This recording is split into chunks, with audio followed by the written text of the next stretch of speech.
බුදුන් වහන්සේ තෙවන වර ලක්දිවට වැඩම කරන්නේ කැලණිගම් මෝදුරට බවයි මුලාස්ත්‍රවල දැක්වෙන්නේ. එයින් කියවෙන්නේ මෙම ස්ථානය සමුද්‍රාසන්නව වූ බවයි. එවකට එහි පාලකයා මණියක්කිත නා රජුයි. උන්වහන්සේ වැඩ සිට පරිභෝග කළ තැන කැලණි වෙහෙර ගොඩ නගන්නේ යටාල තිස්සයි. මහා නාගගෙන් පසුව මාගම රාජධානියේ බලයට එන්නේ ඔහුයි. කැලණි තිස්ස රජුගේ කාලේ ඔහු කළ පාප ක්‍රියාවක් නිසා මහමුද ගොඩ ගලා කැලණියට ඈත් ගම්බිම් පිටින්ම මුහුදුබත් වූ බව වංශ කතාවේ කියවෙනවා. වලහස්ස ජාතකයට අනුවද තම්මැන්නාව කැලණිය නාගදීපය පිහිටියේ එකම ප්‍රදේශයක සමුද්‍රාසන්නයේ බවයි එහි දැක්වෙන්නේ. දේවානම්පියතිස්ස, සූරතිස්ස, යටාලතිස්ස, කාවන්තිස්ස, සද්ධාතිස්ස, කැලණිතිස්ස ආදී එකම පරපුරේ ඈයෝ රජ කළේද මුළු රටම පාලනය කළේද දකුණේ වූ අනුරාධපුර හා මාගම කේන්ද්‍ර කොටගෙන බැවින් ඔවුන් ගොඩ නැගූ කැලණි පුරවරයද මාගම රාජධානියම වූ බව පැහැදිලි. ඒ අනුව වර්තමාන කැලණිය වංශ කතාවේ කියවෙන කැලණිය නොවන නිසාම එම විහාරයද ඒ ආසන්නයෙන් ගලා යන කැලණි ගඟද විකෘති නාමකරණයක් වෙනවා.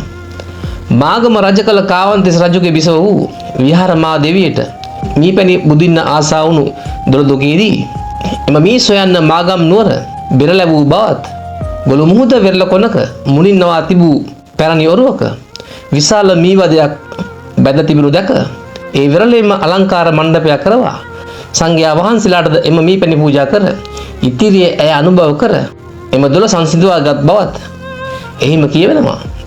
ඒ වගේම එම මූලාශ්‍රවලම ගැමුණු කුමාරයා මාගම සිටියේදී තම මව අතර වන කතාබහේදී කියනවා මහවැලි ගඟින් එපිට එළාරගේ සේනාව බවත් මෑතින් ගොළු මුහුද බවත් අනුරාධපුරයට නැගෙනහිරින් මහවැලි ගඟින් එගොඩ තම විට නම් තැන තමනදී තිබූ බව තූපවංශයේ කියන කතාව අනුවද පැහැදිලි වන්නේ මාගමට බටහිරින් මහවැලි නදියත් දකුණින් ගොළු මුහුදත් වූ බවයි.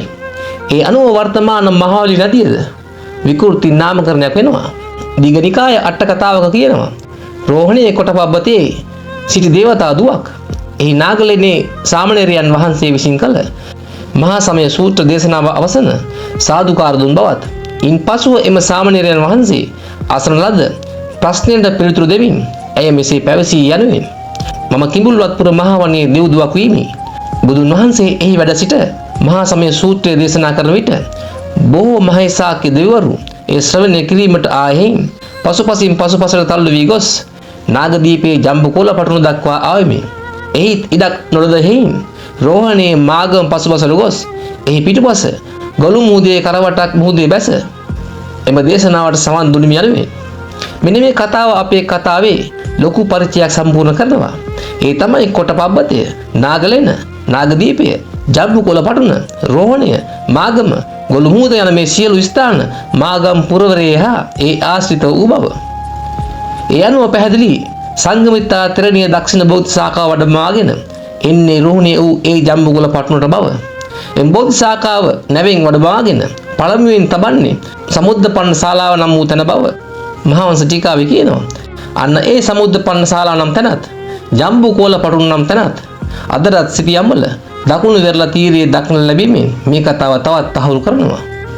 සංඝමිත්තා තෙරණියව පිළිගන්න දඹකොළ පටුනට යන දේවානම්පියතිස්ස රජුට බුදුන්ගේ දෙවන ලක්දිව ගමන වූ නාගදීප ගමන ගැන මිහිඳු හිමි කියන කතාව මහාවංශ ටීකාවේ 315 වෙනි පිටුවේ මෙහෙම තියෙනවා. ඒ අනුව වර්තමානයේ උතුරේ පෙන්වන දඹකොළ පටුනත් නාගදීපයත් විකෘති නාමකරණයක් වෙනවා. මිහිඳු හිමිගේ උපදෙස් අනුව දේවානම්පියතිස්ස රජු විසින් දඹකොළ පටුන් සිට අනුරාධපුරය දක්වා වූ මාර්ගය පිරිසිදු කරවා සුදුවැලි අතුරුවා බුදුන් වැඩහුන් තැන් සලකුණු කරවා ඒ තැන්වල බෝධීන් වහන්සේ තබා පූජා සත්කාර ගෞරව කොට සවස් යාමේ මහමෙවුනාවට වැඩම කරූ බවයි වංශ කතාවේ දැක්වෙන්නේ.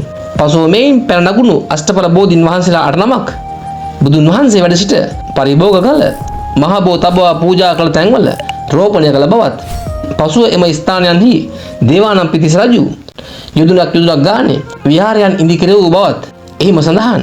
ඒ අනුව පැහැදිලි වෙනවා මෙම අෂ්ටඵල බෝධීන් වහන්සේලා රෝපණය කළේ දඹකොළ පටුන සිට අනුරාධපුරයට යන අතරමඟ මාර්ගයේ බවත් එම දුර යොදුන් 8ක් බවත් බෝධීන් වහන්සේ උතුරේ සිට වර්තමාන අනුරාධපුරයට නම් වැඩමවාගෙන ආවේ ඒ කියන ස්ථාන ඒ අතරමඟ තිබිය යුතුයි.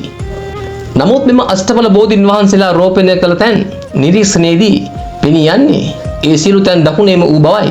ජම්බුකොළ පටුනේ එක් අංකුරයක්ද අනිත් ඒවා කතරගම, චන්දනගම, තිවංක, බමුණුගම ආදී වශයෙන් දක්වා ඇති නිසා මේ සියලු සිදුවීම් වර්තමාන අනුරාධපුරය ආශ්‍රය කොටගෙන සිදු නොවූ බව පැහැදිලි. ඕනම කෙනෙකුට තේරෙන්න ඕනේ බෝධීන් වහන්සේ ගෙනාවේ ඉන්දියාවේ ඉඳලා නම් උතුරේ පෙන්වන දඹකොළ පටුනේ සිට වර්තමාන අනුරාධපුරය පහු කරලා කතරගමට ඇවිත් නැවත අනුරාධපුරයට යන්න ඒ අයට ඔළුව අමාරුවක් නැහැ කියලා.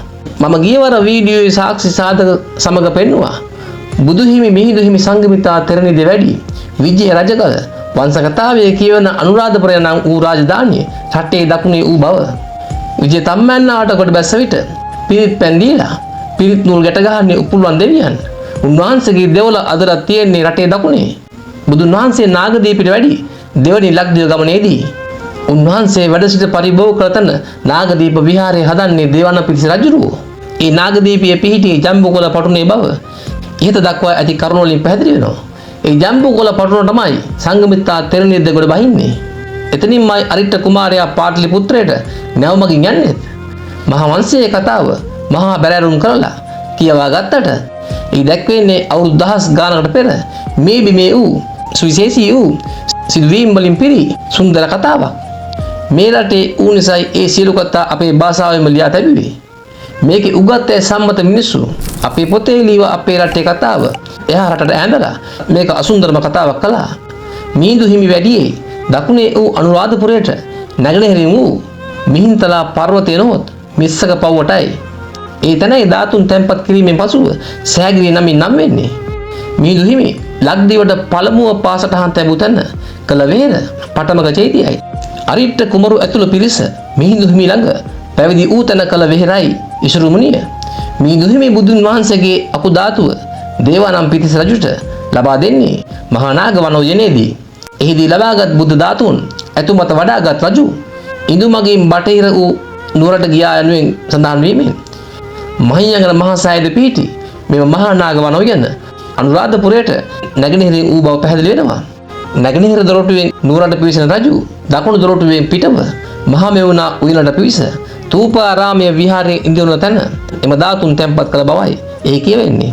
ඒ අනුව ඉතිරි අෂ්ටඵල බෝධීන් වහන්සේලා හතර නම රෝපණය වන්නේ සෑගිරිය පටමක චේතිය ඉසුරුමිනිය හා තූපාරාම චෛත්‍ය පිහිට වූ තැන නිසා දක්ෂිණ බෝධි ශාඛාවද ඇතුළුව බෝධීන් වහන්සේලා 9 දෙනාම රෝපණය කෙරෙන්නේ රුහුණු මාගමෙන් මෙපිට නැත්නම් මහවැලිගඟෙන් මෙපිට මහා නාග වන උයන හා මහා මේඝ වන උයන නොහොත් මහා මෙවුනා උයනද පිහිටි දකුණු ලක වූ අනුරාධපුර රාජධානියම බව මේ අනුව තේරුම් යන්න ඕනේ.